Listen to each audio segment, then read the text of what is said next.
வணக்கம் நண்பர்களே! கார்த்தி ரேவதி சீரியல் சும்மா பரபரப்பா போயிட்டு இருக்குன்னே சொல்லலாங்க. பரபரப்புக்கான கட்டத்தில இளையராஜாய கெட்டி வச்சு அடித்து வெளுத்து நம்ம சாமுண்டீஸ்வரி இளையராஜா வாயாலருந்து ராஜசேதுபதியோட பேரன் யாரு அப்படின்னு உண்மையே திருச்சிக்கலாம் அப்படின்னு நினைக்கிறாங்க. ஆனா அங்க இளையராஜா உண்மைய சொல்லாப்புல இல்ல. எனக்கு ரூபா தந்து நடிக்க சொன்னாங்க. அதனால தான் நடிச்சேன். உண்மையாட்டே ராஜசேதுபதியோட பேரன் யாருன்னு தெரியாது அப்படின்னு நுமுந்துறாப்புல. இந்த சைடு பார்த்தோன்னா நம்ம சந்திரா வீட்டுக்கு வந்த சாமுண்டேஸ்வரி கிட்ட, அக்கா ராஜசேதுபதியோட பேரன் தான் உன் மாப்பிள்ளை அப்படின்னு சொல்கிறாங்க.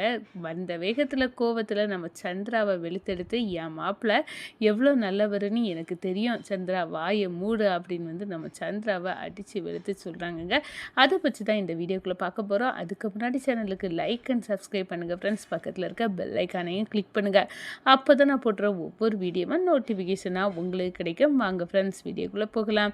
ஃபஸ்ட்டு எடுத்த உடனே பார்த்தோன்னா ஒரு சும்மா அதிரடியான பரபரப்பு கட்டம்னா இளையராஜாவை மடக்கி பிடிச்சிறாங்க. பிடிச்சி இளையராஜா வாயால் ராஜசேதுபதியோட பேரன் யார் அப்படின்னு உண்மையை தெரிஞ்சுக்கிடணும்.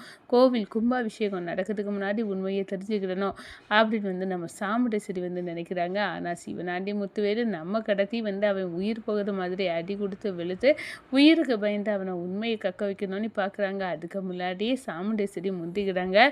நம்ம சாமுண்டேஸ்வரி ரவுடிகளை வச்சு எவ்வளோ அடித்தாலும் எனக்கு தெரியாது, நான் ரூபா தந்தாங்க அதே மாதிரி நடிக்கிறதுக்கு அவ்வளோதான் பண்ணினேன். மற்றபடி எனக்கு உண்மையாக நான் ராஜசேதுபதியோட பேரனை யாருன்னு எனக்கு தெரியாது, நான் பார்த்ததே இல்லை, என்னை நம்புங்க, நான் வேணா உங்கள் காலில் வேணா விழுறேன் அப்படின்னு நம்ம சாமுண்டேஸ்வரி காலிலே விழுந்துறாங்க நம்ம இளையராஜா. அதோட இந்த டம்மி பீஸு இவனுக்கு ஒன்றும் சம்மந்தம் இல்லை போல் அப்படின்னு நம்ம சாமுண்டேஸ்வரி நினச்சிறாங்க. இப்போ எப்படி தான் உண்மையை தெரிஞ்சுக்கணும், நாளைக்கு கும்பாபிஷேகம் என்னமோ இதில் தில்லுமுள்ளு இருக்குது அப்படின்னு அந்த இடத்துல குழம்பி தவிக்கிறாங்கங்க நம்ம சாமுண்டேஸ்வரி. சரி இருக்கட்டும், இவன் வாயால் உண்மையை வர வைக்க முடியலை, நம்ம தீபாவதியாகவும் உண்மையை கண்டுபிடித்து சொல்லலை, இப்போ என்னடா பண்ண, இந்த கிழவியோட குடும்பத்துக்கும் நம்ம மாப்பிள்ளைக்கும் சம்மந்தம் இருக்குமா இல்லையா, இதே ஒரு அக்கப்போராக இருக்குது.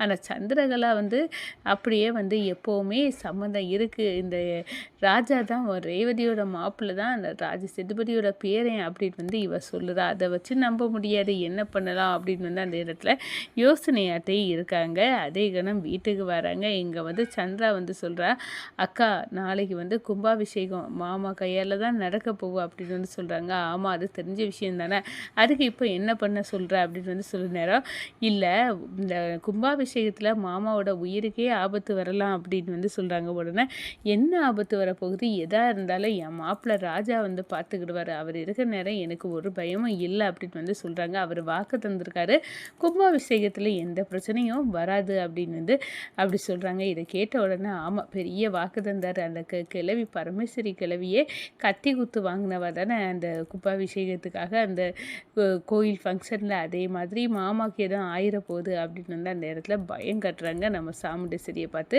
அதெல்லாம் ஒன்றும் இல்லை, என் மாப்பிள்ளை பாப்பா மாப்பிள்ளை வேறு யாரும் இல்லை, ராஜசேதுபதியோட பேரன், இதை சொன்னால் நீ நம்ப மாட்டே அப்படின்னு சொல்கிறாங்க. உடனே வெளுத்தெடுக்கிறாங்க நம்ம சந்திராவை. என்ன தெரியும் என் மாப்பிள்ளையை வச்சு, அவர் எனக்காக எவ்வளவோ செய்திருக்காரு, அவர் கண்டிப்பாக இந்த பொய்யை சொல்லிவிட்டு என்கிட்ட இவ்வளோ காலம் நடிச்சுட்டு இருக்க வாய்ப்பே இல்லை, எனக்கு மாப்பிள்ளையை பற்றி நல்லா தெரியும், வாயை மூடு சந்திரா, இல்லாட்டா துளசி கட்டிடுவேன் அப்படின்னு அந்த இடத்துல வெளுத்தெடுக்கிறாங்கங்க.